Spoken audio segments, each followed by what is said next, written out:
video. Udah belum? Oke. Kita ulangi lagi. Jadi di sini kita akan bahas environment untuk Odoo sendiri, itu baik di production ataupun development di lokal. Nah, development di lokal di sini karena saya memang udah terbiasa dengan Unix base, walaupun saya sekarang lagi pakai laptop Windows, tapi untuk development Odoo saya juga pakai WSL di sini. Windows Subsystem for Linux. Jadi Windows itu sendiri sebenarnya udah support kernel Linux sejak Windows 10 versi berapa gitu. Nanti mungkin WSL, kalau Bapak-Bapak mau install WSL itu, nanti kita bahas lagi setelah ini. Yang sekarang mungkin kita akan bahas di Linux Ubuntu versi 18.04. Di Linux itu sendiri, hal-hal yang perlu diperhatikan biasanya kesalahan-kesalahan umum yang sering dilakukan itu karena kita nginstal Odoo-nya biasanya pakai installation script atau lihat di internet, lihat di Google, lihat di blog, biasanya kan penjelasannya nggak terlalu detail. Nah, kadang-kadang nanti kalau ada error, itu kita nggak tahu errornya ada di mana. Nah, yang perlu diperhatikan di situ, yang pertama itu adalah user Odoo itu sendiri. Jadi, di Linux itu, user itu bisa dilihat di, komen-komen di Linux itu mungkin yang standar itu ada list directory, list ls itu untuk ngelist directory sama dengan dir di Windows. Kalau kita pengen lihat detail list directory-nya bisa ls min al atau min la, atau bisa juga lihat manualnya ls itu apa aja isi-isinya.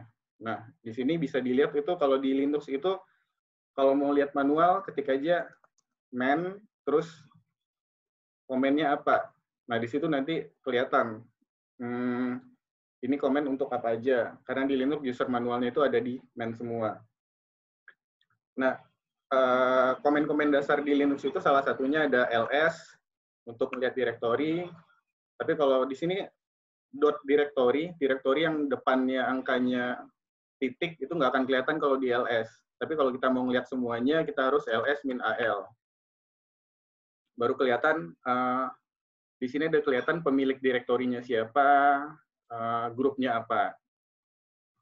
Nah, ini penting juga nanti ke depannya ketika kadang-kadang ada add-on Odoo nggak kebaca, terus ada file yang nggak bisa kebaca. Ketika upload file juga di Odoo itu nggak bisa upload. Nah, itu biasanya berkaitan dengan hak akses dan user Linux itu sendiri. Nah, di sini karena usernya cuma ada root, nanti kita akan buatkan user Odoo. Untuk mengetahui direktori apa kita sekarang di Linux bisa pakai pwd. Dan untuk melihat, tadi saya bilang ada beberapa user, untuk melihat list user yang ada di Linux, detailnya ada di etc file paswd. Nah, ini biasanya ada seluruh file-file yang ada di Linux. Seluruh user yang ada di Linux. Berikut permission-nya. Di sini ada user sshd, ada DNS masquerade. Nah, ini ntar di sini juga ada user nobody. User nobody ini juga memang perlu diperhatikan juga siapa yang menggunakannya, dan beberapa direktori biasanya kalau zaman dulu itu software-software PHP kadang-kadang rawan deface, ada beberapa user nobody itu akses direktorinya itu memungkinkan semua orang untuk menulis ke dalamnya. Nah, di Linux itu juga ada symlink untuk membuat shortcut dari direktori satu ke direktori lainnya. Nanti kita akan jelaskan lebih lanjut. Nah, di sini saya akan coba langsung aja kita setup environment Linux kita dulu yang agak lebih gampang dan enak dilihat. Kalau ini kan agak nggak enak dilihat ya. Jadi di Linux itu shell itu ada bash. Itu letaknya di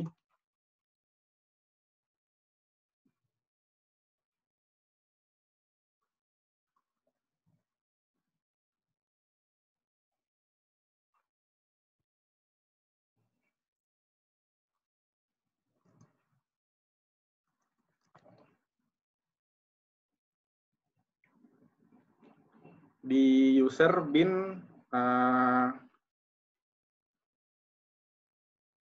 Ya, di sini ada bin.bash, ini nama software di Linux, itu untuk shell, ini namanya bash. Bash ini yang akan menjalankan, bash itu juga ada programming language-nya, tapi dia kebanyakan untuk shell program. Nah, di sini kita akan mencoba untuk tidak menggunakan bash di Linux. Kita akan pakai namanya fish.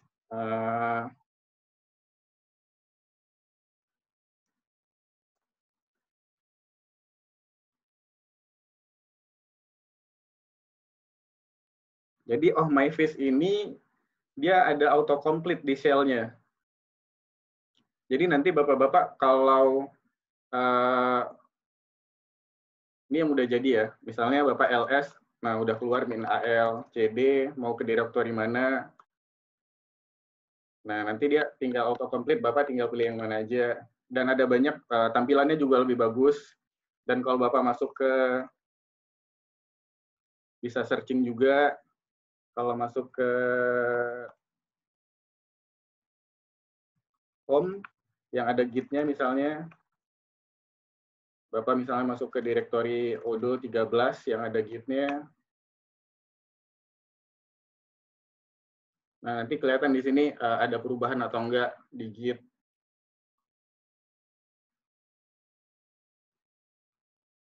Nah, ini git-nya juga ada. Nah, ini terms-nya bisa Bapak pilih-pilih nanti.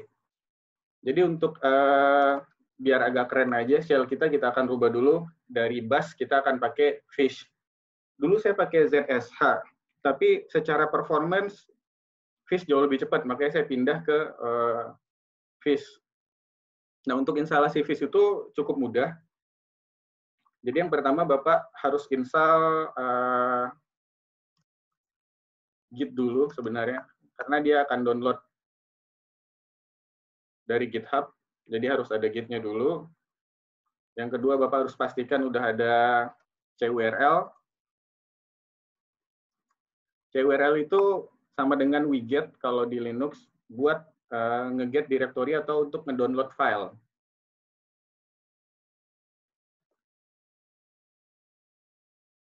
Nah, ini semuanya kebetulan udah keinstall. Jadi kita tinggal buka aja alamat di github.com myfish. Di sini cukup gampang, tinggal CURL, filenya, nanti dia akan otomatis install.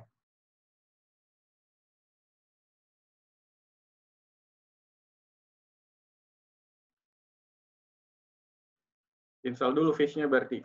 Sekarang di sini ada error, comment fish not found, berarti fish-nya belum keinstall.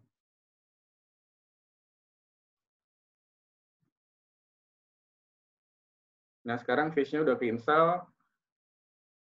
Jadi kita sebenarnya udah punya shell yang namanya fish. Kalau kita ketik fish aja udah langsung masuk ke shell-nya fish. Sekarang masuk ke bash lagi. Nah, untuk install myfish tadi, kita tinggal jalanin aja yang tadi.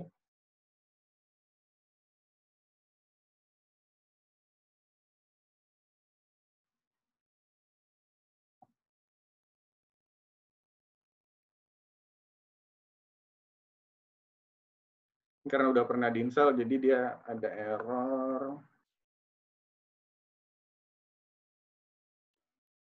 Jadi nggak cukup apt ya, Mas? Pakai CURL juga ya? Bisa widget sih sebenarnya. Ini kan sebenarnya script nih ya. Ini saya coba buka ya. Jadi saya masuk ke direktori tmp dulu supaya nggak mengganggu file-file lain.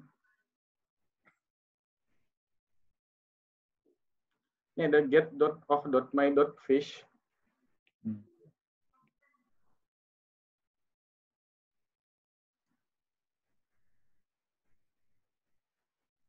Nah, ini scriptnya sebenarnya.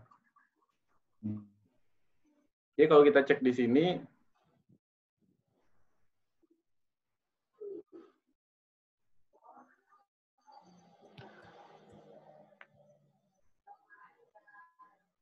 tapi ini lambat. Nggak kebuka. Mungkin saya langsung aja di sini ya. Tapi nanti setelah diinstal seperti ini, dia akan langsung ke sini nih, halamannya. Nah, ini ada timestamps-nya, ini bisa dipilih nanti kalau Bapak udah di laptop masing-masing sekarang, kalau udah di server masing-masing juga, HomeIFis itu ada timesnya.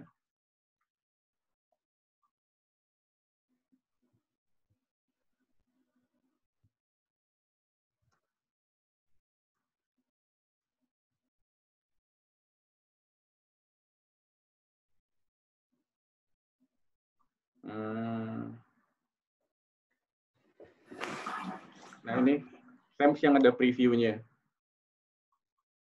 Di sini ada banyak temps, ada listnya ini. Kebetulan yang saya pakai sekarang itu tempsnya judulnya Sushi. Nah, Sushi itu tampilannya seperti ini. Jadi ada lambang lambda di depannya. Ada juga yang mungkin kalau ada yang lebih detail lagi, ada yang lumayan enak dilihat itu biasanya nanti bisa dicek masing-masing di sini ya. Di Oh My Fish itu tempsnya seperti apa aja untuk shell-nya. Nah, ini juga enak dilihat nih. Project direktorinya juga kelihatan langsung direktori yang sekarang. Kalau yang saya sekarang kan nggak kelihatan nih direktorinya, cuma lambang lambda aja. Nah, kita misalnya mau pakai lambda sekarang. Kita tinggal ketik komen di Oh My Fish OMF install. Nah, ini lambda ada temps.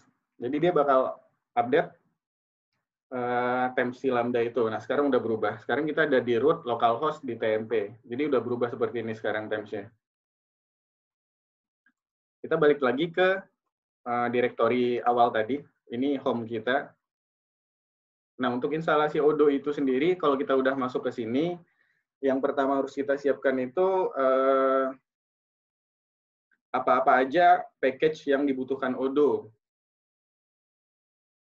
Untuk Odoo 13 itu, package yang kita butuhkan itu sebenarnya ada di pip-nya Odoo. Pip-nya Odoo itu cuma ada beberapa yang di Debian itu nggak bisa langsung diinstal lewat pip.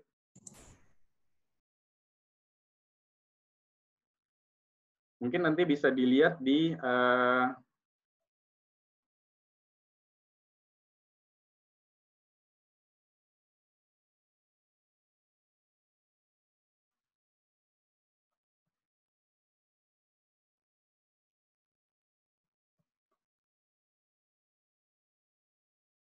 Odoo langsung. Di sini ada kelihatan di Odoo.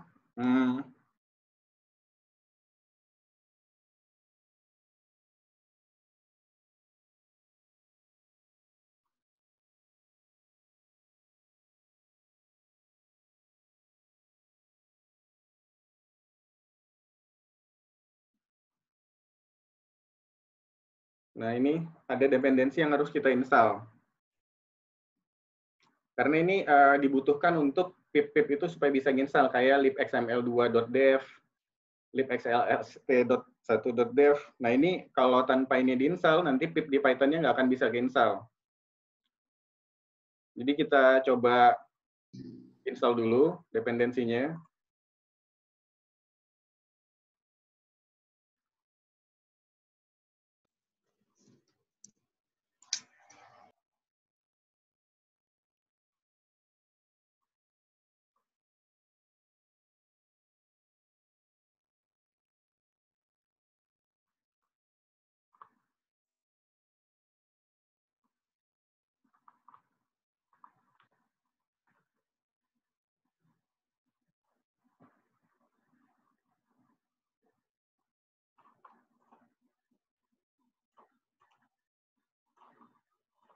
Tapi ini ada yang kurang kayaknya. Ada node sama node.less ya.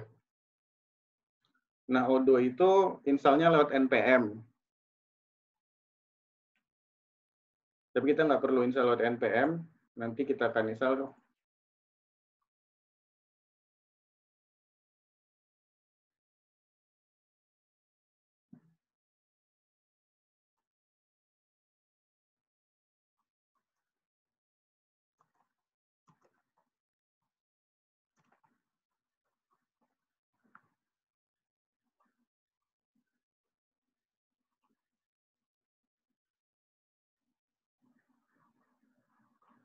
Ini ada package yang saya tambahkan tadi itu ada Node.less, sama ada setup tools, sama Python 3.wheels. Nah, setelah kita install dependensi ini, kita install lagi PostgreSQL. PostgreSQL bisa langsung dari webnya.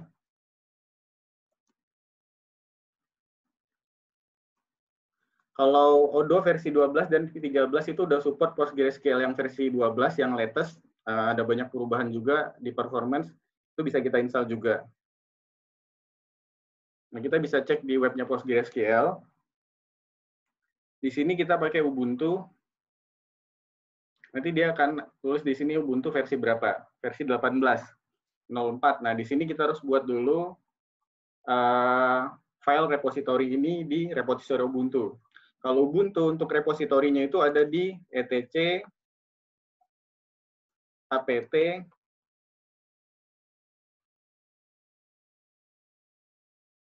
Nah, di sini akan kita tambahkan repository PostgreSQL ada di source.list.d atau bisa langsung di source.list. Source.list ini bawaan Ubuntu biasanya untuk repo official. Tapi kalau untuk yang .d directory di Linux itu biasanya untuk additional tambah-tambahan lah. Kalau di Nginx ada directory .d, tapi itu biasanya yang pakai gitu distro-distro Debian. Kalau di Red Hat biasanya orang-orangnya nggak suka kayak gitu, langsung aja ditimpa di file utama atau dibuat file.conf. Tapi kalau di Debian, kebiasaan distro Debian itu ada folder.d. Nah, ini kita akan masukin di source.list.d.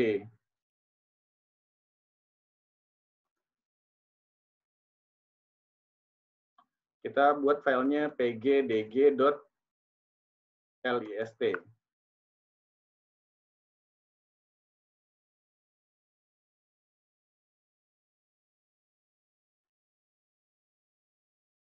Nah, ini kita masukin tadi yang ada di Postgre. Untuk editnya kita bisa pakai Vim atau bisa pakai Nano juga. Kalau pakai Nano, kita langsung Nano source.list.d pgdg.list. Nah, ini kalau untuk gampang mungkin enakan pakai Nano kalau yang udah biasa. Kalau Vim agak-agak repot keyboardnya. Nah, ini ada bisa Ctrl X buat keluar, nanti dia udah save pgdg.list. Nah, ini setelah ini kita harus install key-nya dulu. Kalau kita nggak install key, nanti dia nggak bisa di-upgrade. Nggak bisa di-update reponya. Akan ada error di sini, karena signature-nya nggak ada. Nggak bisa di-verify. Tapi ini bisa dimatiin sebenarnya kalau nggak ada public key. Tapi nanti server kita rawan kalau ada software-software yang install kayak Trojan atau backdoor. Biasa agak mudah dihack orang nanti. Biasanya ada yang iseng suka buat repo-repo yang kelihatannya ini kok udah nggak ada di distro Debian, tapi kok ada repo-repo yang dibuatin orang mandiri gitu. Tapi biasanya repo-repo itu disisip-sisipin virus. Nah, ini untuk masukin key-nya ada di Postgre langsung. Tinggal di copy aja.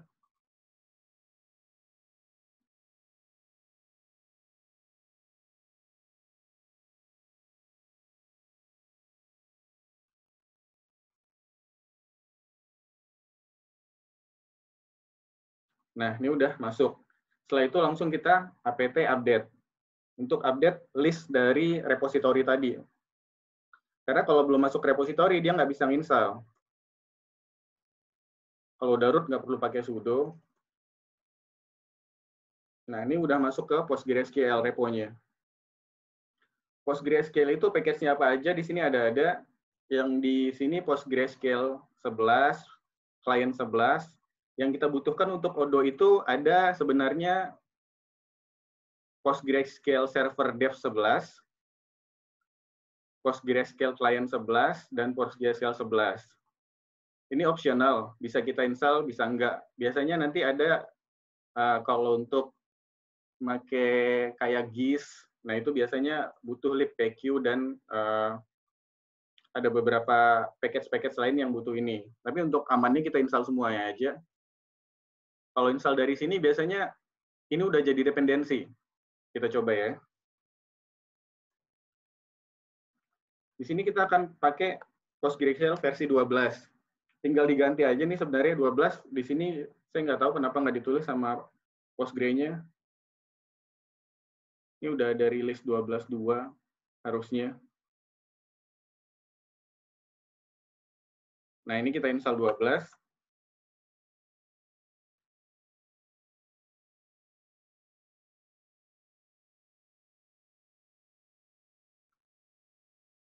Ini cara yang agak panjang ya untuk instalasi Odoo, tapi untuk production ini paling nggak harus paham. Kalau cara gampangnya ntar kita coba pakai Docker. Kalau pakai Docker cuma beberapa line langsung jalan Odoo-nya. Tapi di sini kan kita coba memahami dulu Odoo di Linux itu apa-apa aja sih yang paling penting untuk diinstal, dan di Linux itu seperti apa struktur direktori Odoo pada umumnya yang dibuat orang. Nah, ini kita udah nginstal PostgreSQL dev. Kita coba install PostgreSQL client, harusnya sih PostgreSQL 11 aja langsung. Karena klien udah otomatis masuk, PostgreSQL 12, sorry.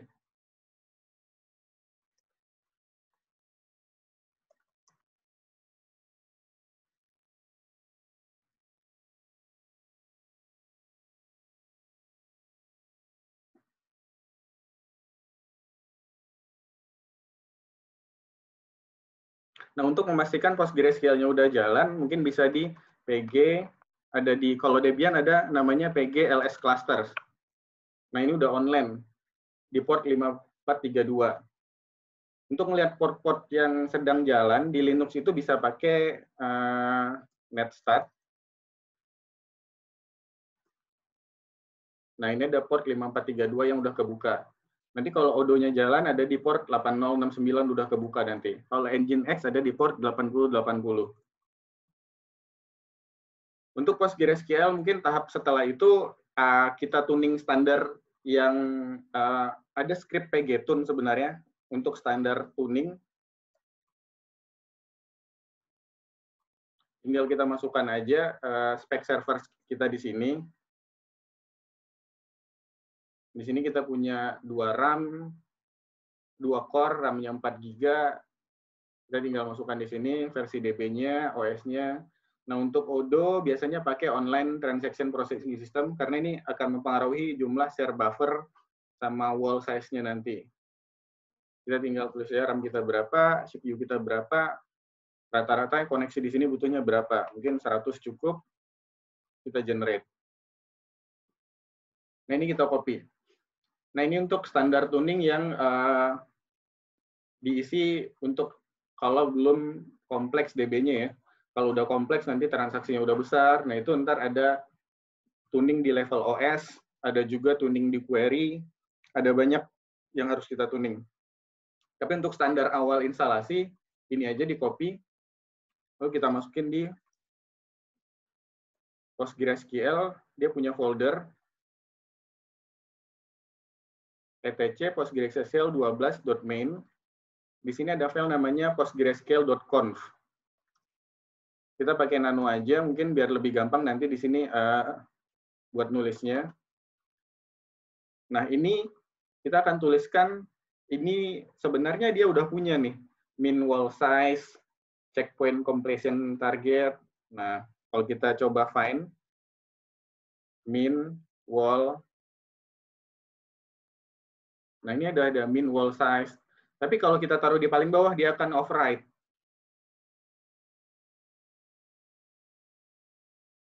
Nah, di sini udah ditulis nih paling bawah, ada customize option. Nah, di sini kita langsung aja kopas yang tadi. Nah, ini value-value di atas akan di-override yang udah ada di bawah tadi. Jadi kita nggak perlu ngedit-ngedit yang di atas, cukup di bawah aja. Nanti kalau mau dirubah, rubah di sini aja. Jadi, config PostgreSQL itu dia akan baca file yang paling bawah lagi. Kalau ada perubahan, ada override, yang paling bawah yang dianggap valid. Walaupun di sini sebenarnya udah ada. Nah, Satu lagi biasanya ketika PostgreSQL diinstal, dia default-nya tuh listennya ke localhost. Jadi ini nggak bisa dibuka dari server lain di sebelah kalau misalnya kita punya server pengen dipisah gitu. Nah ini harus kita buka listennya kemana. Kita bisa kasih bintang buat listen ke semua tempat, tapi nanti bisa kita atur lagi di firewall supaya yang bisa connect ke sini itu cuma server-server yang kita perbolehkan aja. Nah ini kita exit, kita save. Sekarang kita benchmark, coba benchmark ya. Nah PostgreSQL itu kita coba dulu buat satu database untuk benchmarknya. Kita masuk ke user Postgre. Nah, Postgre itu kalau udah install dia udah buat user. Kalau Odo dia nggak ngebuat user. Kita bisa lihat di etc PASSWD tadi. Nih, Postgre udah ngebuat satu user untuk Postgre. Jadi kita kalau mau eksekusi sesuatu di Postgre, kita harus pakai user PostgreSQL atau user Odo nanti untuk DB-DB-nya Odo. Tapi nanti kita buat dulu user Odo-nya. Kalau untuk Postgre kita masuk dulu. Nah, kita udah masuk ke Postgre, sekarang kita create DB, namanya benchmark. Nggak pakai password itu, Mas.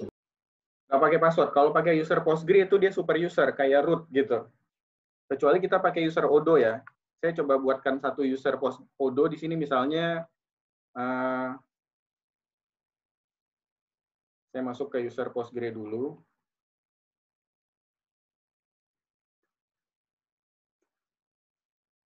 Misalnya saya mau buat user Odo, create user,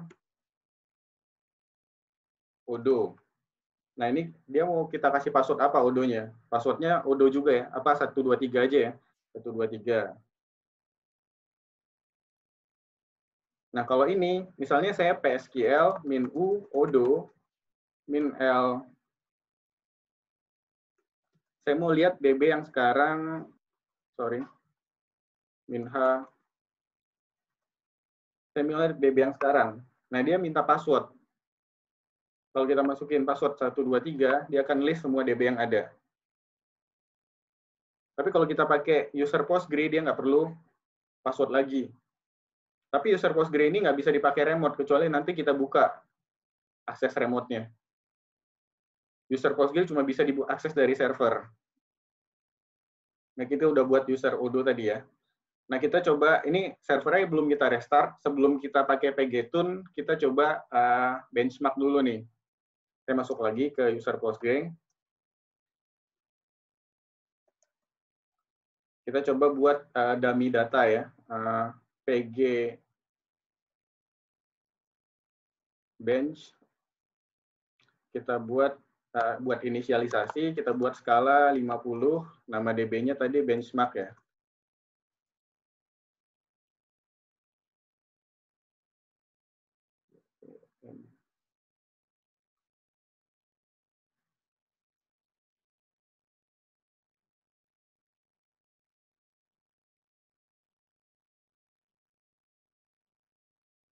Nah, kita coba tes pg bench, min t, kita kasih transaksi mungkin ada 100,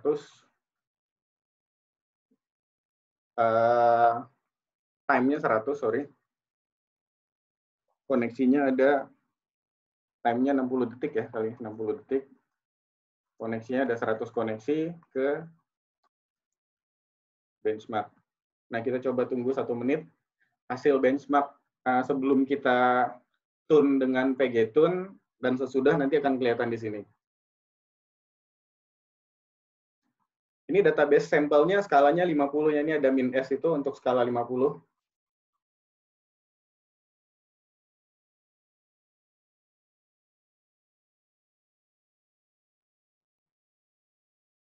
Ini kalau kita hardtop di tempat lain,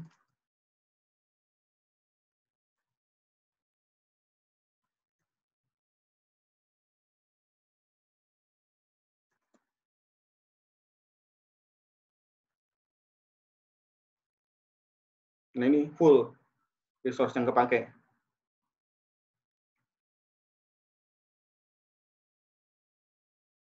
Karena di sini lagi proses.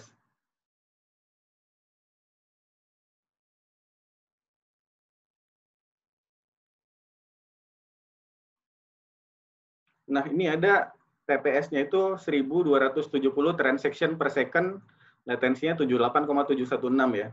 Sekarang saya coba restart. Tadi kan kita udah update tuh file config-nya, tapi servernya harus di-restart dulu. Di Linux umumnya untuk restart kalau zaman dulu itu pakai service, kalau sekarang udah pakai sistem D. Sistem D itu pakai sistem CTL.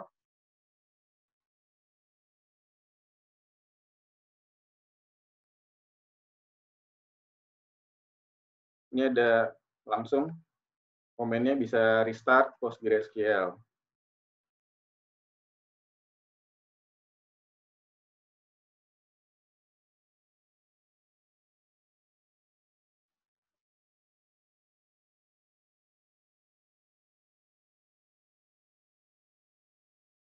Nah, setelah kita restart, kita coba benchmark lagi. Langsung aja ya, pakai user Odo kali ya.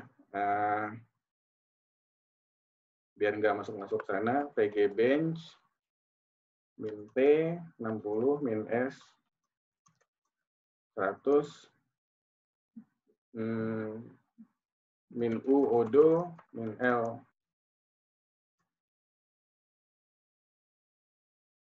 DB-nya benchmark ya.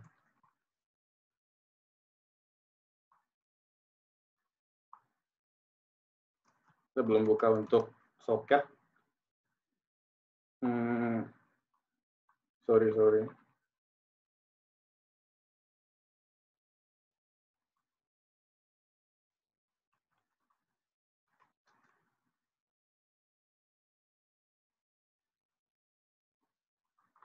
Ini min H. 1, 2, 3 tadi ya. 1, 2, 3. Oh, karena ini DB-nya punya Postgre, jadi Odo nggak bisa akses, kita pakai user Postgre lagi.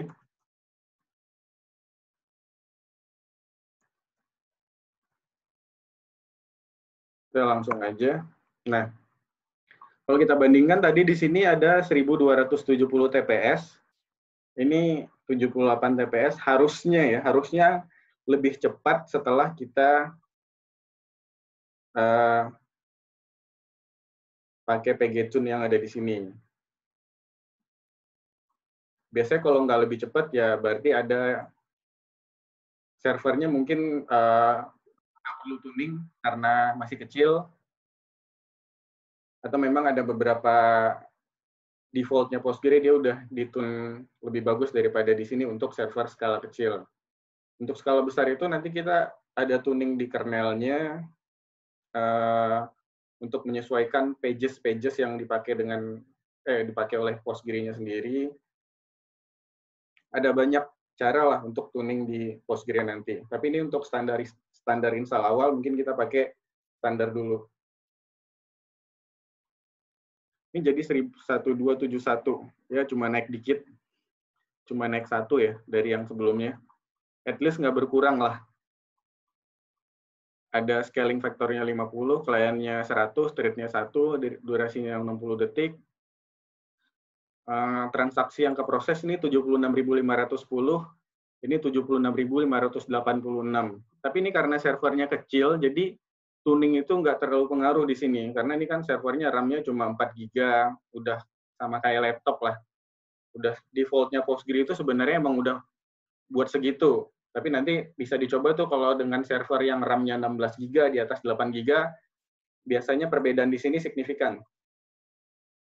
Nah, kita selesai install Postgre, sekarang saatnya kita buat install Odo. Untuk Odo sendiri, kalau kita pakai beberapa versi Odo, saya sarankan buat install virtual environment. Nah, untuk lebih mudahnya untuk virtual environment itu ada namanya package Linux virtual environment wrapper.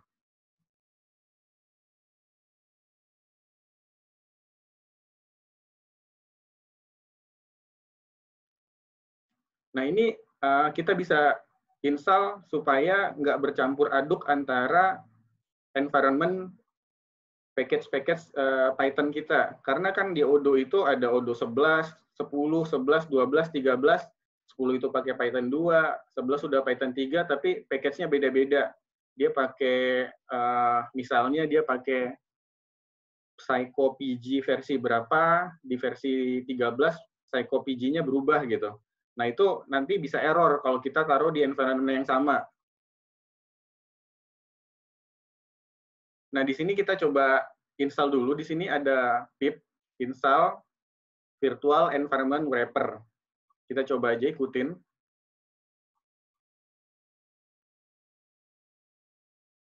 Di sini belum install pip-nya, kita harus install dulu.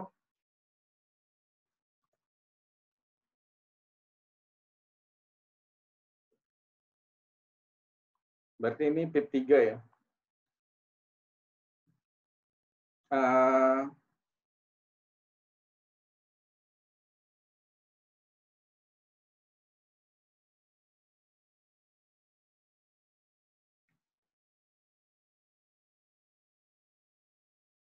Tadi kita udah install Python 3 sebenarnya untuk Odoo 11, 12, dan 13.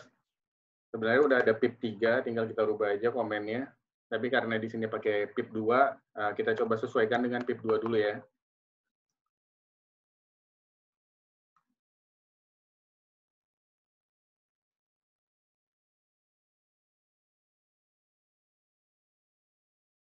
Nah, ini udah install virtual environment-nya. Nah, di sini kita ekspor dulu variabelnya. Work on home ini ada di directory home, terus environments.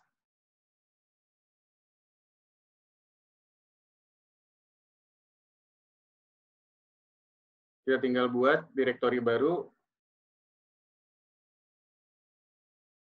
Jadi ini nama variabel ya. Work on home ini nama variabel, ini nama direktorinya. Dan di bus itu untuk mendefinisikan variabel dikasih tanda $$ di depannya. Jadi kita di sini kita akan ngebuat direktori baru di sini. Ini artinya home kalau di Linux cacing ini. Nah, ini setelah home itu ada namanya env. Jadi kalau kita ls-al di home kita ada namanya nanti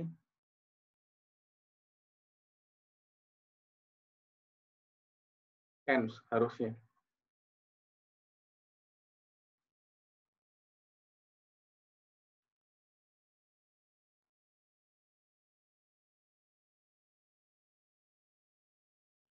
Bentar.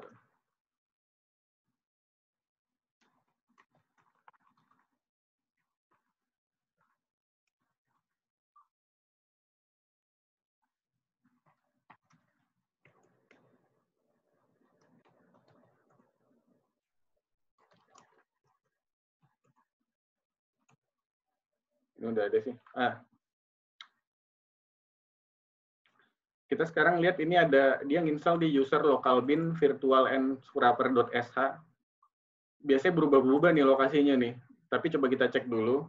Kita bisa ngecek, kita masuk ke directory user local bin. Ada nggak? Nah, ini ada. Kalau ada ya kita tinggal source aja.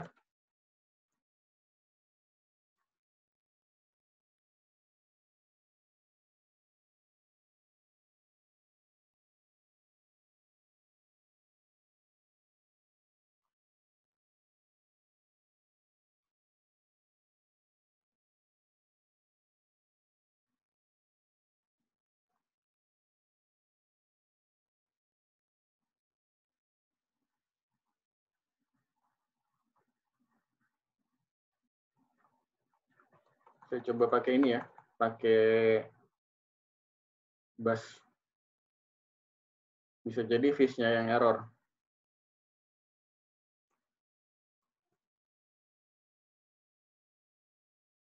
Nah, iya. Fish-nya error. Kita bisa balik lagi ke fish. Tapi karena fish-nya error, kita balik ke ZSH aja kali ya, buat menggantikan fish ya. Ini kayaknya fish-nya ada bugs. daripada nanti ke depannya akan error, kita install ZS saja.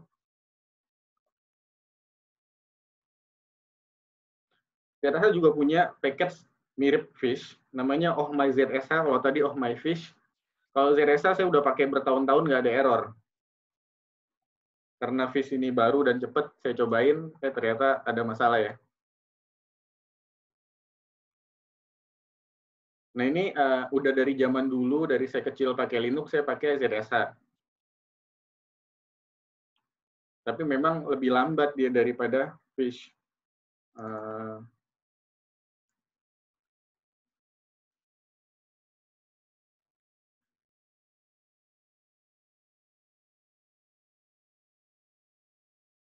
Kalau ada pertanyaan yang sambil ditanyakan bisa langsung ditanya aja Pak, ngobrol di sini.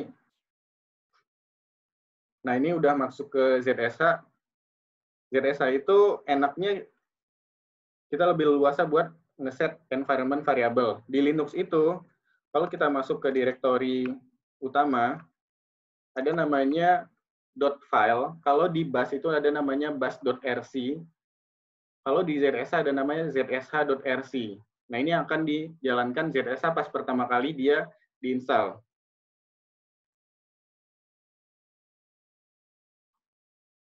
Nah, untuk ZSH ini mungkin tabs-nya saya lebih suka ganti. Di sini tabs-nya juga bisa di-set, tapi agak manual, nggak seperti Fish.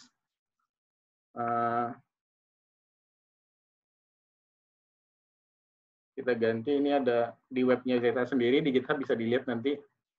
Saya biasa pakai YS. Langsung kita source, nanti dia langsung berubah. Nah, bentuknya kayak gini nih, kalau YS. Kita langsung masukin, nah ini work home ini harus kita taruh di environment variable. Kalau di bash.rc, kalau ini di zsh.rc. Kita harus ekspor dulu work from home-nya, supaya nanti si virtual environment ini tahu di mana sih dia menyimpan si environment yang udah kita install untuk Odoo 12 dan 13 nanti. Nah, setelah itu ada namanya ini juga, ini kita taruh di bawahnya si ini tadi.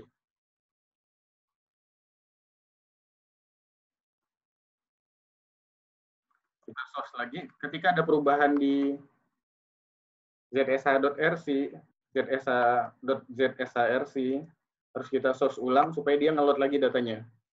Nah, di sini kita tinggal buat aja mk virtual environment, misalnya Odoo 12.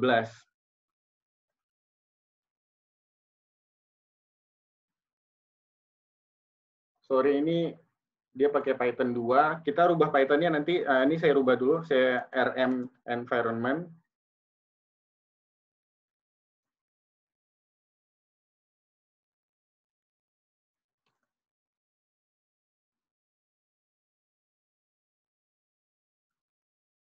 rm virtual environment. Deactivate dulu. Nah, ini kalau kita udah berada di environment yang ini, kita nggak bisa nge-delete ya. Ini ada tulisannya. Kita lagi ada di dalam Odoo 12. Ini harus kita deactivate dulu. Kita keluar dulu, baru kita bisa remove. Nah, kita buat lagi tadi, sorry, Odoo 12 itu karena pakai Python 3, kita harus definisikan dulu Python yang mana. Min-p, user, bin, Python 3. Nah, sekarang kita udah pakai Python 3. Kalau untuk membuktikannya, kita tinggal ketik Python, min-p,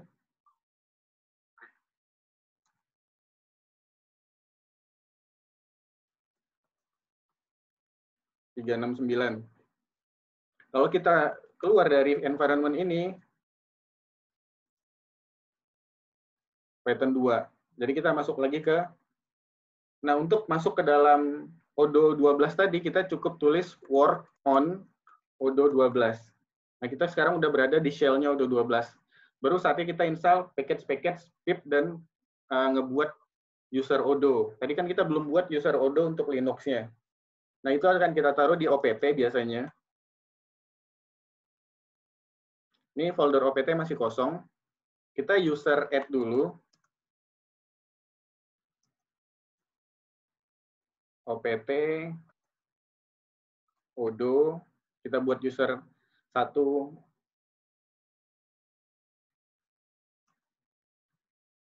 Selnya itu bin.bus. Odo aja. Nah, sekarang udah ada user, kita bisa lihat di chat. Nah, ini odo, direktorinya OPT odo. Dia udah ngebuatin 1 di odo. Sekarang kita mau install odo langsung di sini. Kita tinggal copy aja dari Git ya. Tapi kita switch dulu ke user odo. Su min odo. Nah, dia udah langsung masuk. Kalau kita lihat direktorinya odo langsung di opt odo. Nah, odo itu ada di github.com odo.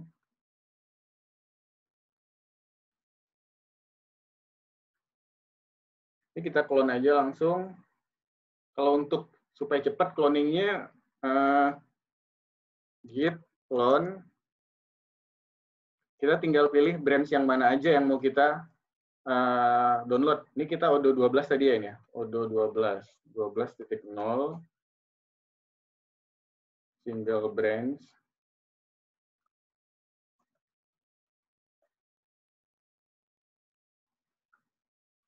Odo 12. Harusnya nggak lama sih.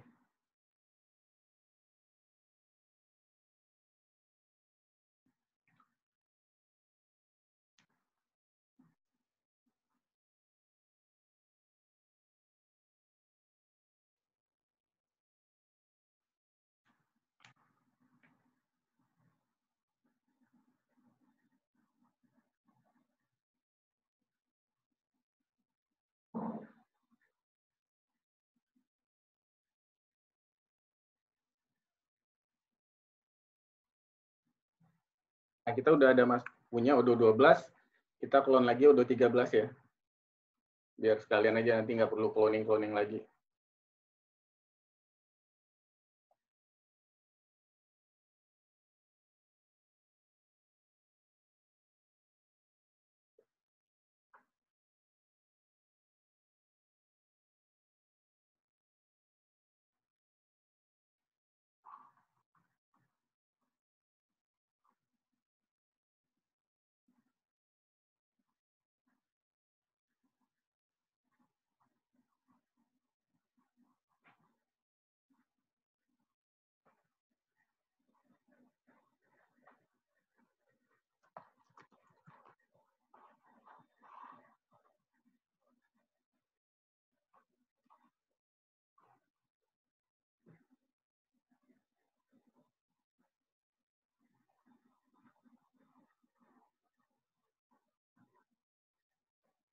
Oke, ini udah ada odo 13.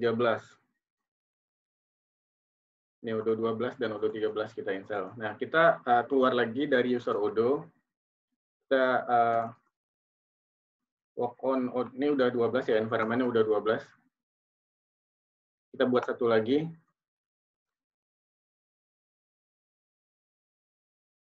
Odo 13.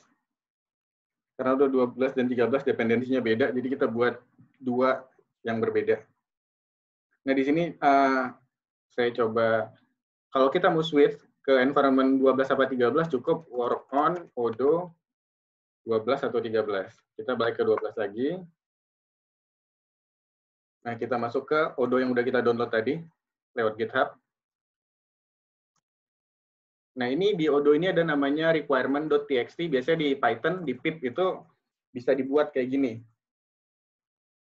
Nah, ini cara ngebuatnya kalau kita udah install beberapa package Python, bisa pip freeze, nanti keluar environment apa aja yang kita punya. Misalnya pip freeze.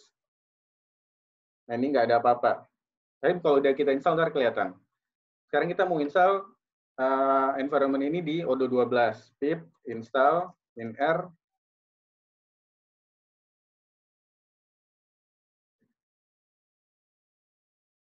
Mudah-mudahan nggak lama ya. Biasanya beginian agak-agak lama. Tapi ini internetnya lumayan cepet.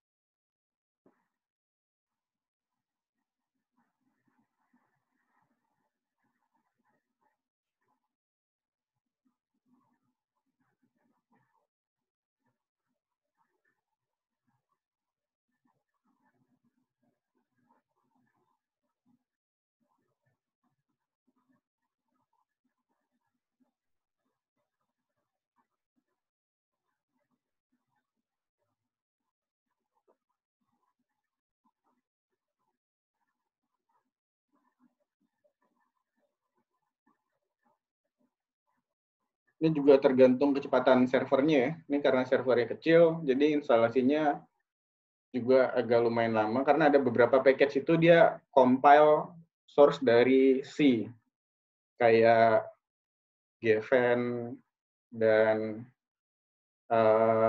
biasanya LXML itu source-nya dia compile dari C dulu atau C++, baru di parsing ke Python lewat si Python.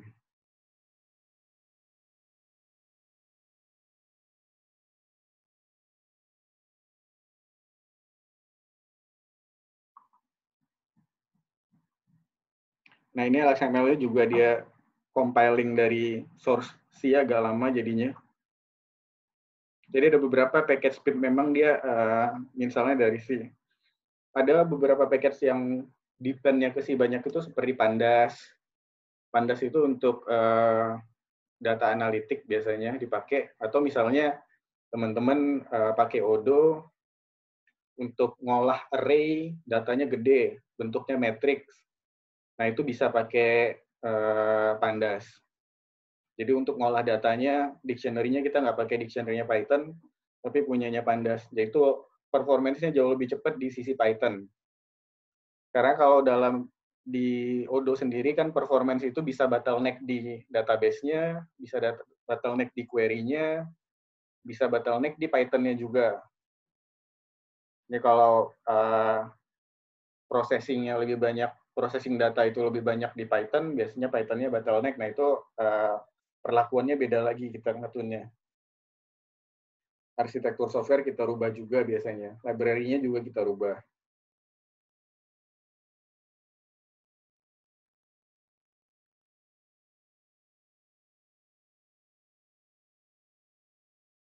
Ini setelah diinstal pip ini, Odo-nya sebenarnya bisa langsung jalan, tapi nanti kita buatkan file service-nya dulu supaya dia bisa auto run, bisa di start atau stop lewat sistem CTL.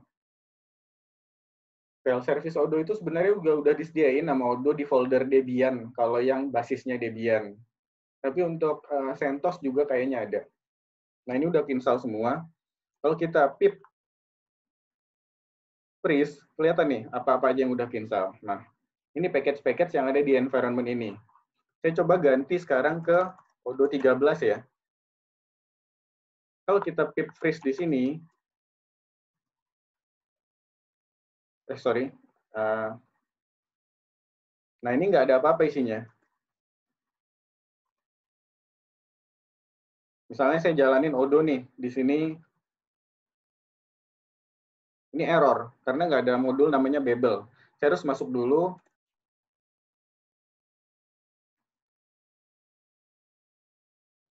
Nah, di sini kalau saya jalanin odo.bin, Odo-nya akan langsung jalan. Karena kita udah install, tapi ini pasti error nanti, karena DB-nya belum kita set. Nah, di sini saya akan buatkan satu folder lagi namanya conf.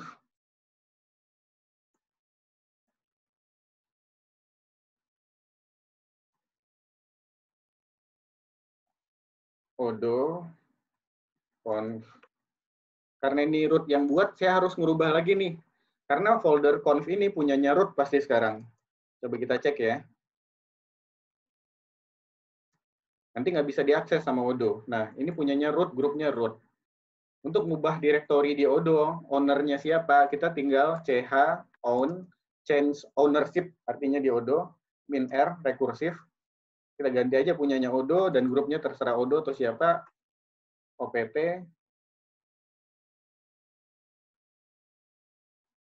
conf.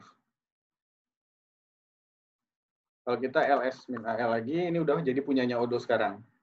Nah, biasanya tuh file config nggak kebaca, add-on nggak kebaca, itu karena biasanya direktorinya itu bapak-bapak ngebuatnya pakai user, entah user siapa, itu user root mungkin, pakai sudo.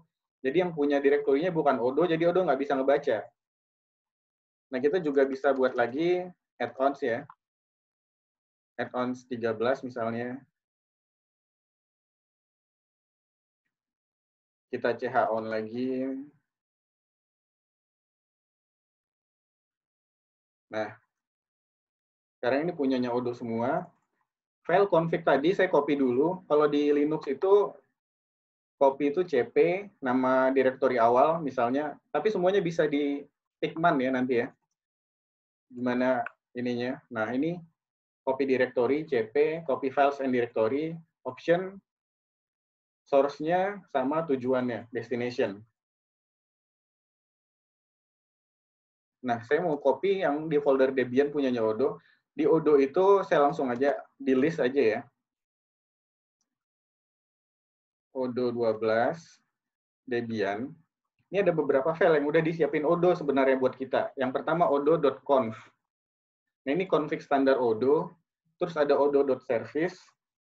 Service yang buat kita start stop Odo nanti. Nah, odo.conf ini kita copy dulu ke config kita. cp odo 12 debian odo.conf ke opt odo 12 odo.conf odo 12.conf. Kita edit dulu.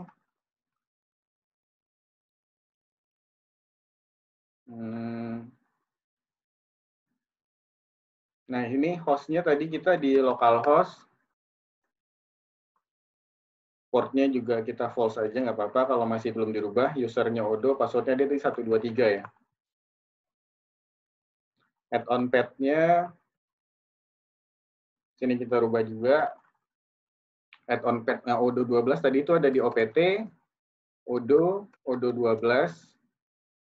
add-on, dan yang custom-nya ada di opt, Odo, custom 12 ya kalau nggak salah ya. Atau add-on 12. Kita coba cek habis ini ya. Ini ada di opt odo 12 add-ons, opt odo 12 add-on, opt odo add-on 12. Add-on 13 ya. Saya ganti dulu namanya. Terus saya buat direktori baru ya.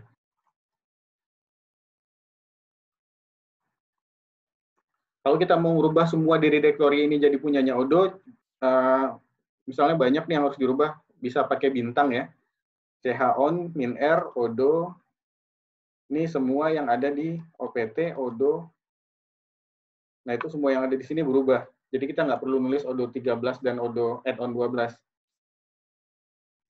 Nah, ini udah punya Odo juga semuanya.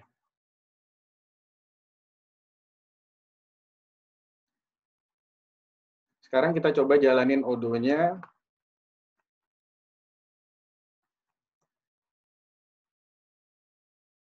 Saya copy dulu IP-nya.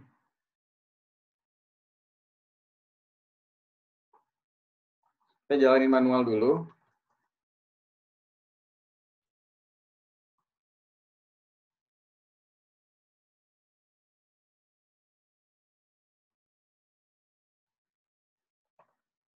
min c opt odo conf 12.conf. Nah, ini udah jalan harusnya di 8069.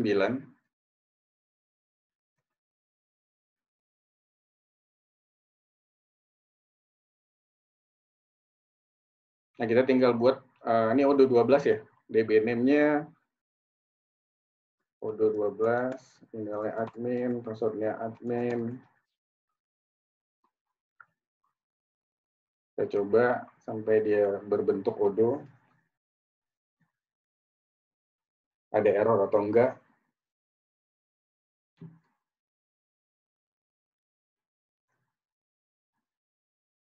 Nanti file config-nya Odoo ada beberapa yang harus kita rubah supaya dia pakai Python-nya Python di environment yang kita buat.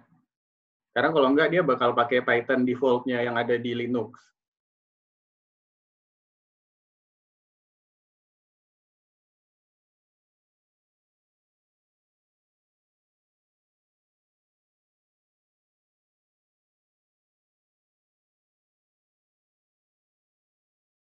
Nah, ini udah install Odoo versi 12.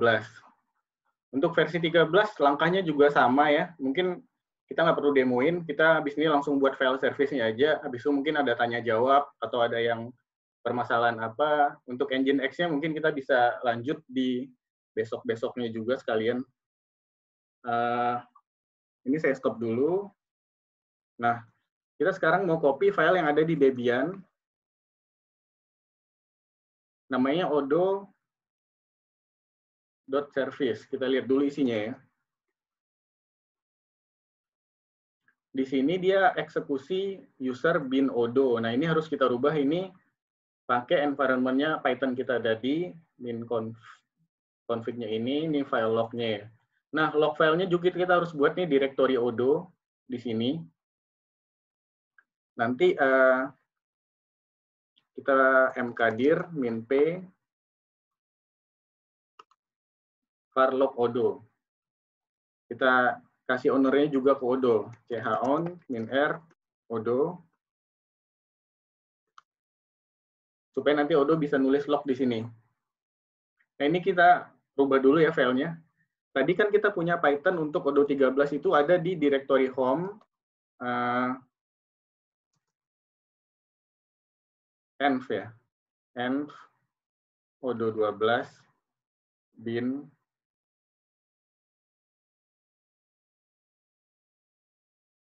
kita langsung aja cd Odoo.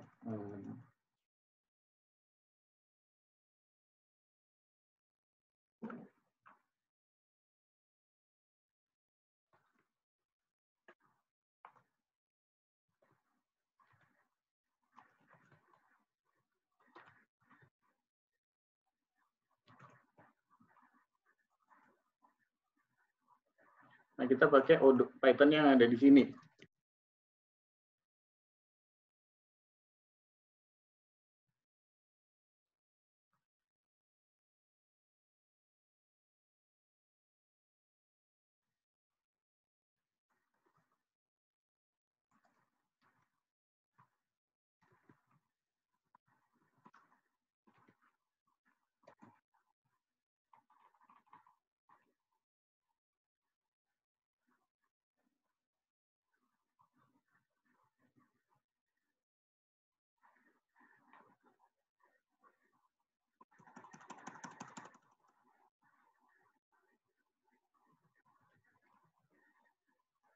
Baru nama file Odoo-nya itu ada di opt Odoo 12 Odoo.bin.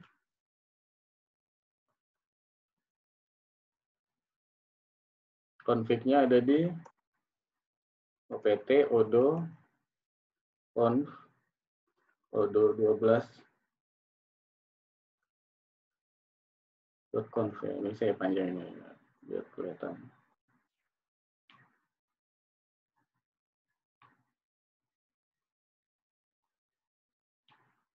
Oke. Nah, file odoo.service ini kita copy dulu ke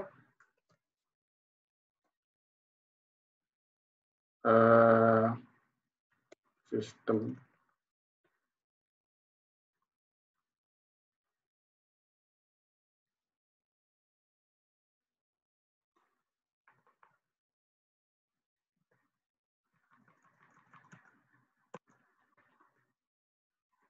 Sistem D, sistem.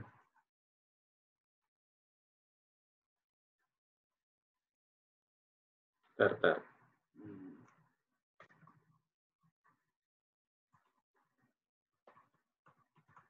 Ke sini, lib sistem D, sistem. Saya copy file tadi, opt Odoo 12, Debian, odo.service ke sini.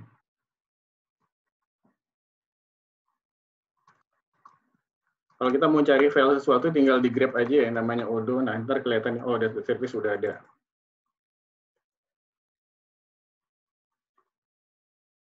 Setelah kita install di situ, kita enable aja.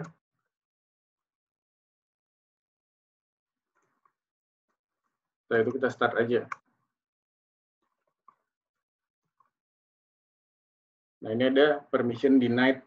Karena dia pakai user odo, tapi ngakses environment-nya si root. Kita harus rubah lagi nih, si ini, folder env ini jadiin punya odo ya. Jadi, caranya tetap sama. chown in-r odo.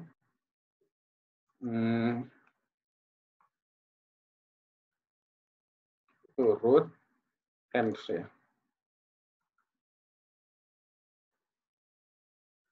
Udah.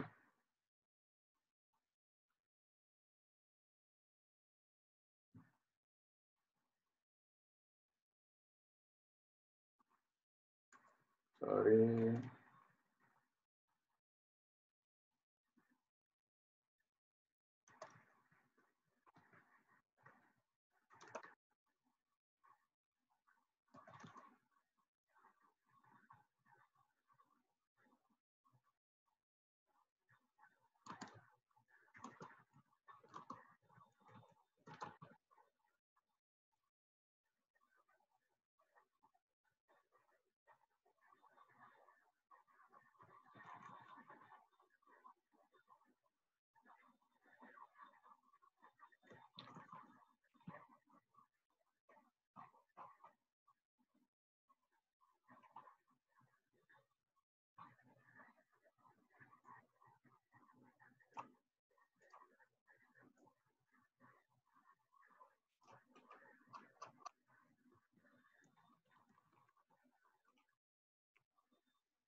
Saya pindahin aja ya environment-nya. Kayaknya nggak boleh ditaruh di root.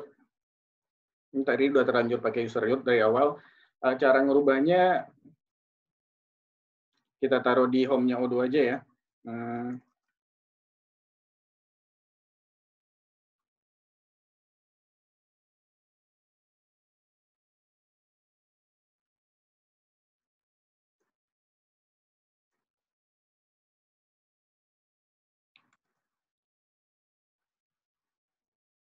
Nah, ini udah ditaruh di sini. Kita ganti dulu ownership-nya.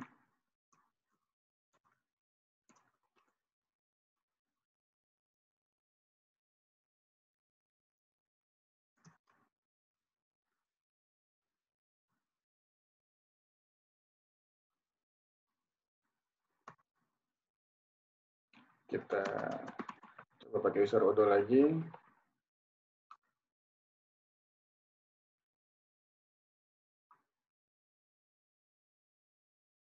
Oke, ada di opt odo. Nah, ini udah jalan. Kita rubah file service-nya lagi tadi.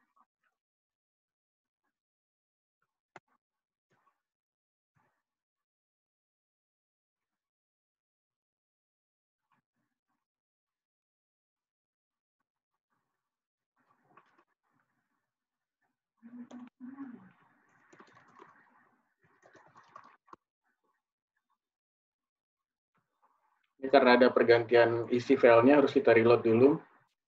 Tinggal di reload aja.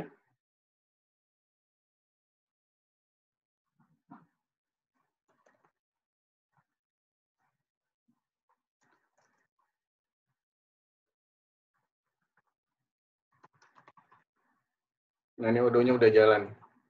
Kalau kita refresh lagi di sini, ini odonya udah jalan lewat service.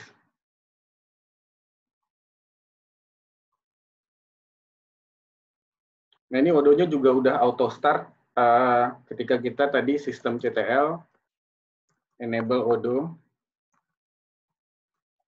dia akan ngebuat startup file di Linux. Jadi server kita restart juga Odoo-nya udah langsung jalan di situ. Dan kita coba install add-on ya di folder tadi opt Odoo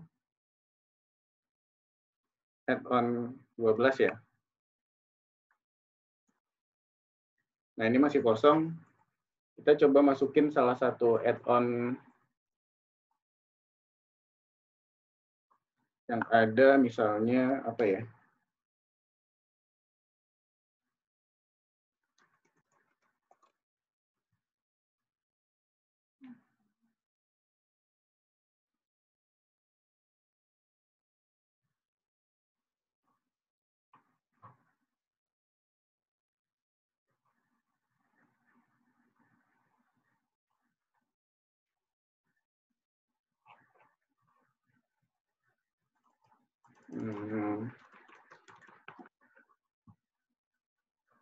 Saya coba download aja ya dari sini ya.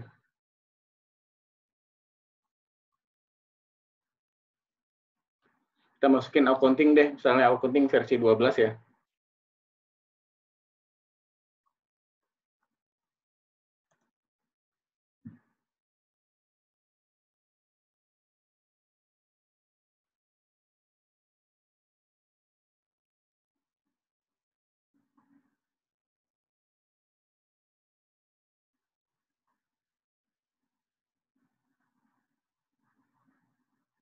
Udah 12 accounting.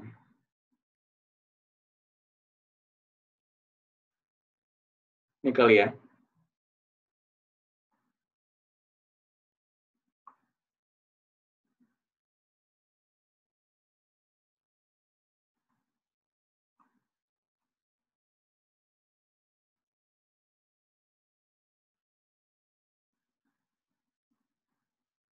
Nah, ini filenya saya akan transfer dari komputer saya ke situ ya.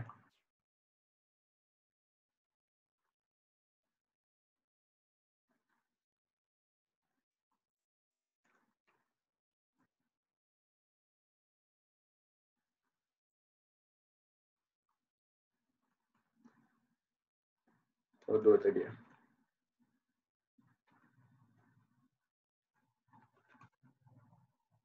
Ini saya taruh di TMP.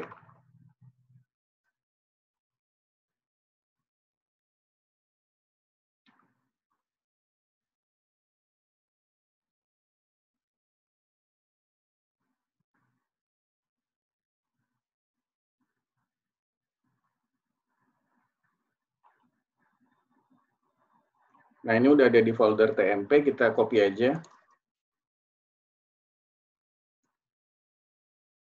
ke sini ya. Kita unzip, install dulu.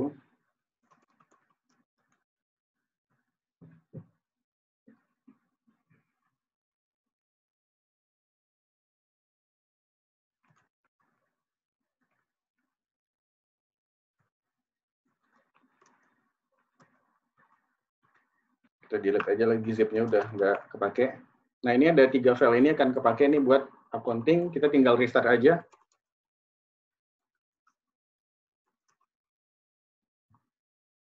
Setelah udah di restart, kita cek lagi ke sini, admin.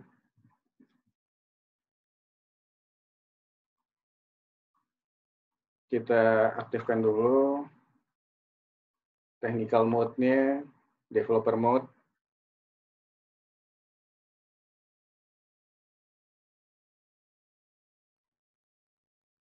Update app list.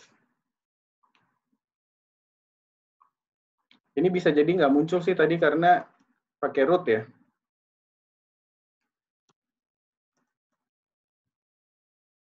Ini kalau diinstal takutnya error nih.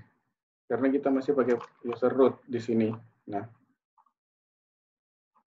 ini saya rubah dulu ya. Bintang. Ini udah punyanya Odoo semua. Sekarang kita coba install.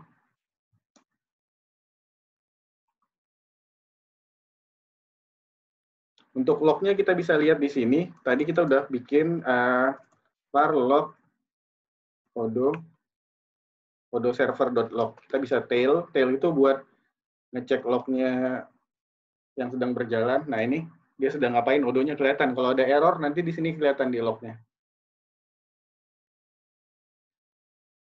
Nanti untuk odo versi 13 kurang lebih sama ya caranya. Jadi tinggal masuk ke environment work on odo 13, install pip-nya, copy file service-nya, ya kurang lebih sama lah.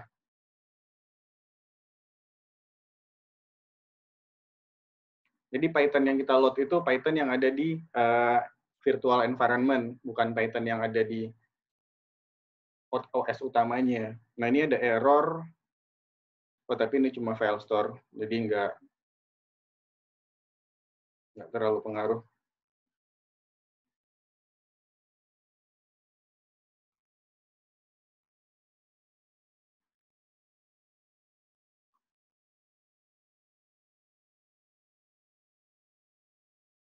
Ini cuma attachment-nya aja, karena tadi mungkin awalnya itu punyanya Odo, punyanya root, sekarang kita pakai jadi punyanya Odo. Nah kita install dulu Odo 12 accounting. Tadi dia nggak install semuanya kayaknya. Baru invoicing doang. Nah, ini harusnya udah install nih accounting.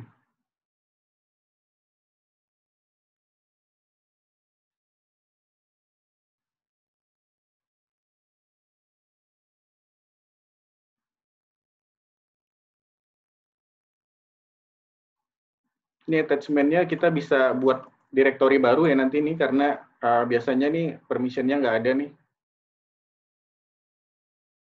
Kita harus buat directory baru, di situ ada data dir di Odo, nanti kita rubah di sini. Nah ini untuk accounting-nya udah install, versinya siapa tadi nih? Odo Match ya. Nah ini udah kelihatan Odo accounting-nya. File store-nya kita rubah dulu ya. Kita buat file store-nya juga di sini, opt odo, karena ini direkturnya punya Odo, mkdir data ya. chon min-r odo data. Nah di file config-nya kita tinggal, kalau nggak saya sih data dir begini atau data langsung data dir ya. Coba aja.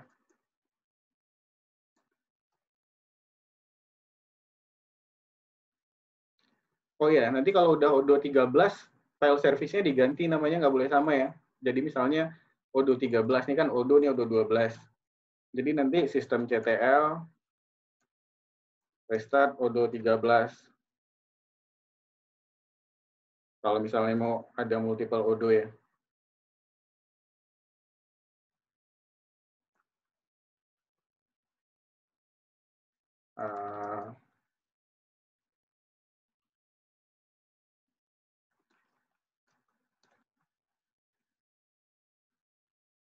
Nah, harusnya udah nggak ada error file store lagi. Ini bawaan yang tadi ya, karena dari awalnya udah nggak ada file store-nya. Kalau kita buat PB baru, ini udah bakal hilang. Ini karena tadi waktu kita jalanin Odo pertama kali, dia masih di usernya root. Jadi file store-nya kebawa hilang semua. Nah, untuk Odo di Linux mungkin sampai di sini ya. Kalau untuk di Windows kurang lebih sama. Ini saya di sini pakai Visual Studio Code. Odo-nya ada di sini. Di Windows saya sebenarnya. Nah, ini ada add-on-nya di sini. Di Visual Studio itu saya bisa ngedebug langsung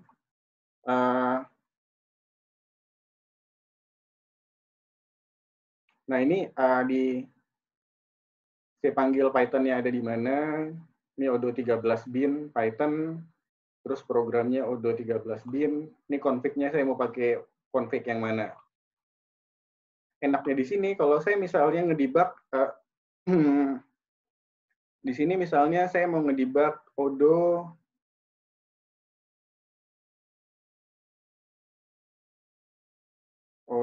add-on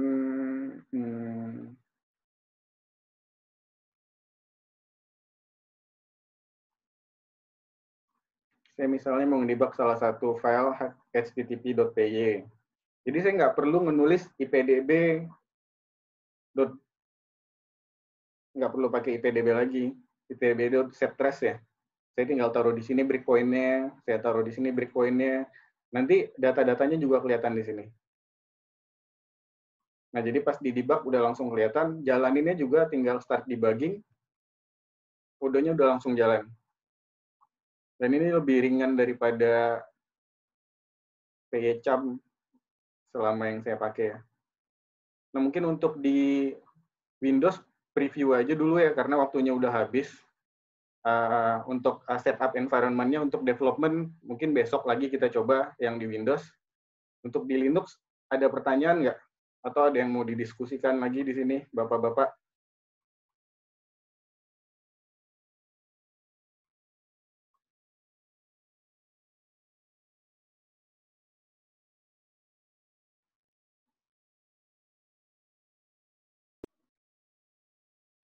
Tes.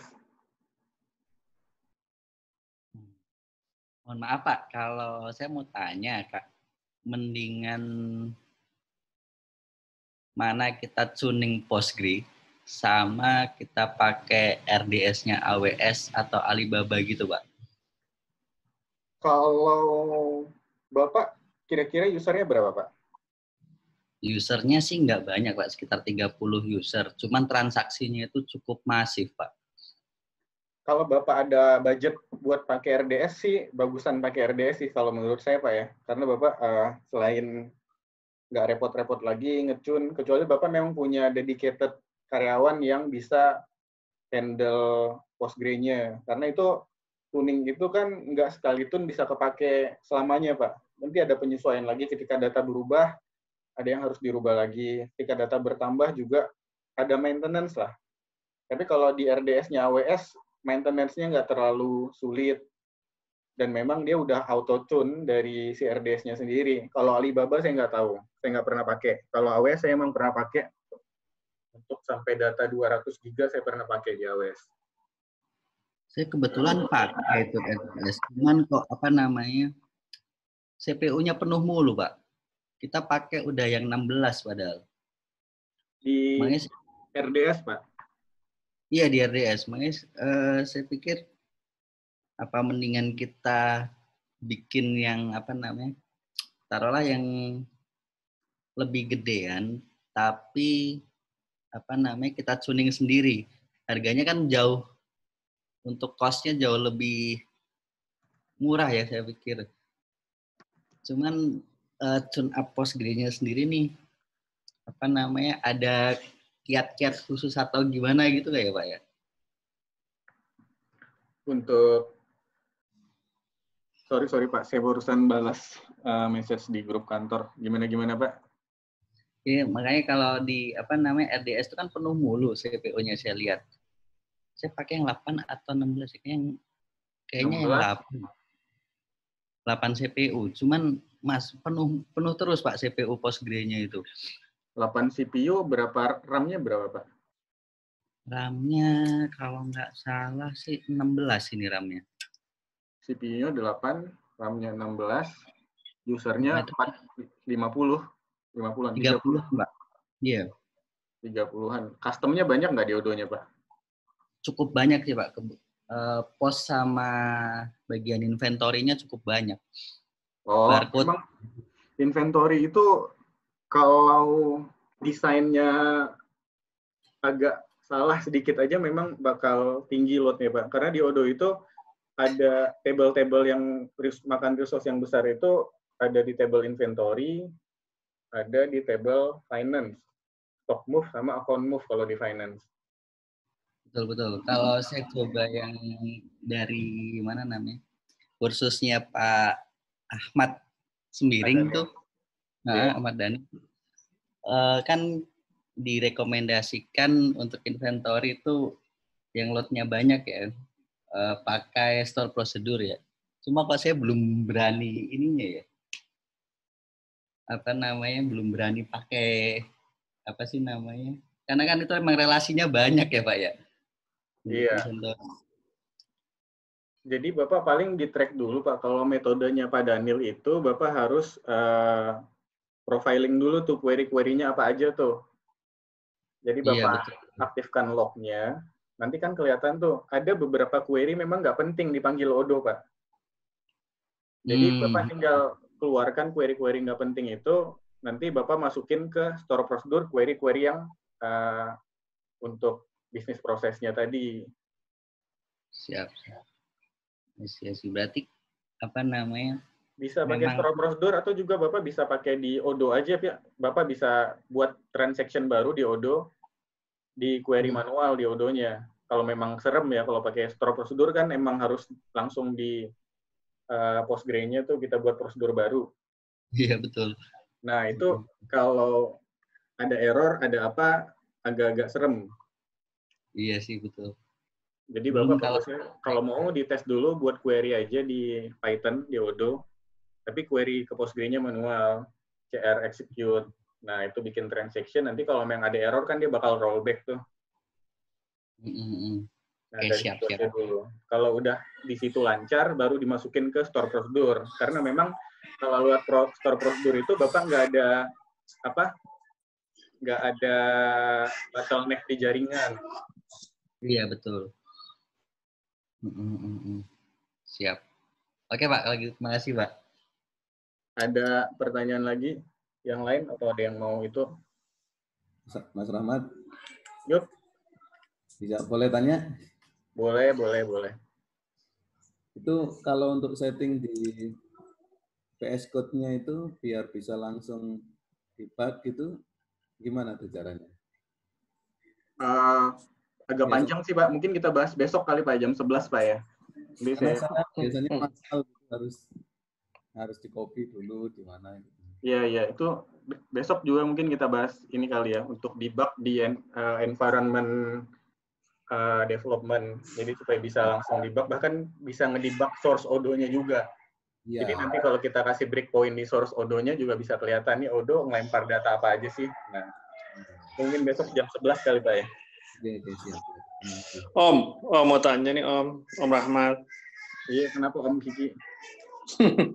Ini, jadi kalau kita mau misahkan VMA itu untuk service dan aplikasi Odoo-nya, dan VMB untuk hanya Postgre-nya saja, itu koneksinya gimana ya Om? Cara koneksinya? Koneksinya tadi diatur pakai, yang pertama sih diaktifkan dulu nih. Di sini tadi itu kan ada. Tapi sebenarnya itu praktis nggak sih begitu? Maksudnya kalau udah di atas 90 user emang harus begitu. Oh, harus begitu. Iya. Kalau di atas 90 user ya. Di bawah nggak perlu ya? Di bawah digabung aja dari satu server. Karena pernah kita case itu VM-nya itu crash dan belum di backup sama sekali. Jadinya kita bikin VM baru dan ambil keputusan bikin 2 VM. Satu database, satu aplikasi. Jadi pada saat yang crash-nya aplikasi itu database-nya nggak kenapa-napa. Itu tujuan awalnya sih sebenarnya. Sebenarnya Odoo bisa error juga Pak. Kalau misalnya yang database-nya itu nggak crash tapi aplikasi crash, terus kita ganti VM baru untuk aplikasi. Karena memang ada data directory itu yang menyimpan file store itu biasanya di aplikasi, kecuali Bapak sediain external storage lagi tuh buat data dir yang kita set barusan itu. Kan ada data directory itu ya, data dir tadi yang dibuat tadi ya, data dir. Iya, itu kita bisa mounting ke server eksternal atau juga bisa bisa di server Odoo itu sendiri atau di server lain. Maksud saya mungkin nggak kalau tetap satu VM tapi data dirnya itu kita kayak di cron ke server lain gitu, server lokal misalnya. Jadi walaupun VM-nya crash kita megang database minimal gitu loh. Kenapa Mas? Barusan nggak kedengeran. Nggak kedengeran. Jadi pada saat tetap pakai satu VM tapi data dirnya kita kayak backup daily ke server lain atau server lokal gitu. Bisa, Mungkin gitu nggak bisa. sih? Jadi pada saat kenapa-napa, nanti kita megang database seperti itu. Bisa, tapi kalau untuk database Pak, kalau bisa jangan terpisah dari jangan terpisah dari server DB-nya karena biasanya berat. Oh, berat ya. Iya. Data dir itu memang bisa untuk DB bisa sih jalanin data secara remote, tapi kan ada bottleneck di jaringan takutnya antar node-nya. Oke. Kan PG itu ada data dirnya juga. Selain Odo, ada data Postgre dir itu juga ada. ya. PG ada data dirnya juga. Ini data dirnya Postgre itu kalau di Postgre kita misalnya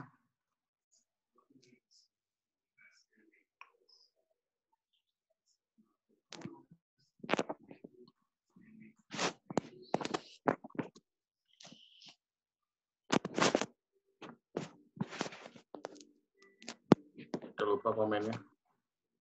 Nah, ini. Oke. Ini nih. Data direct. Nah, ini bisa di-mounting ke eksternal server sebenarnya. Cuma kalau yang itunya saja ya. Iya, kalau koneksinya lemot nanti bakal lebih parah lagi sih. Oh, malah ngebebaninnya ya. Iya. Oke. Sementara itu dulu deh. Lagi belajar dulu. Ntar bisa diputar-putar balik sih video-video yang tadi. Siap. Ada yang mau nanya lagi nih, masalah-masalah lain? Sorry Mas, aku kan install PG admin tuh. Iya. Nah, dia nanya user password gitu. Makanya tadi saya nanya tentang password. Itu dipakai apa ya passwordnya? Buatin aja Pak satu user Pak. Atau di set Postgre-nya passwordnya.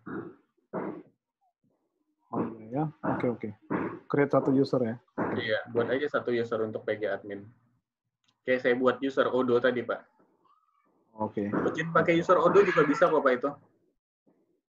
Odo ya. Ini kan kita create user kan, create user min lst Odo. Nah, ini pakai user Odo itu juga bisa login ke PG admin. Oke. Ya. Sip. Thank you.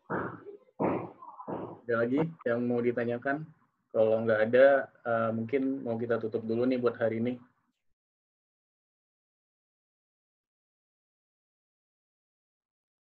Besok jam berapa lagi Mas Rahmat? Jam 11 Pak, rencananya insya Allah sampai jam 12. Oke, siap. Tentang itu ya Mas ya? Yang visual code itu ya? Iya, besok kita set up visual code buat development. Oh, gitu. Oke, siap. Terima kasih Mas. Sama-sama Pak Budianto. Oke, saya tutup dulu ya. Terima kasih semuanya atas partisipasinya. Mudah-mudahan bermanfaat nih ilmunya. Mungkin besok kita akan bahas untuk development dan bahas Docker juga kalau sempat, misalnya ada waktu. Atau mungkin kan kita pecahkan nih yang materi-materi kecil kita adain setiap hari. Yang materi besarnya nanti itu hari Jumat sama hari Sabtu. Ada Pak Daniel Sembiring dan teman-teman yang lain juga. Ada Bang Nendi untuk fungsional. Oke, terima kasih banyak Bapak-Bapak semua. Oke, terima kasih. Assalamualaikum warahmatullahi wabarakatuh. Waalaikumsalam.